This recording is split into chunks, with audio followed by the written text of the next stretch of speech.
You ask Tiger to solve. This deals with linear equations with one unknown. The final result is t equals -8/9. Let's solve it step by step. Simplify the expression.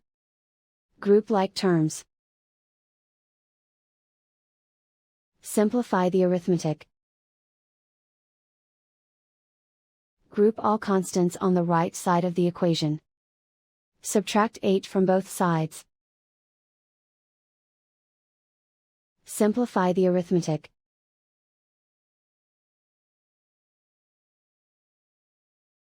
Isolate the t. Divide both sides by 9. Simplify the fraction.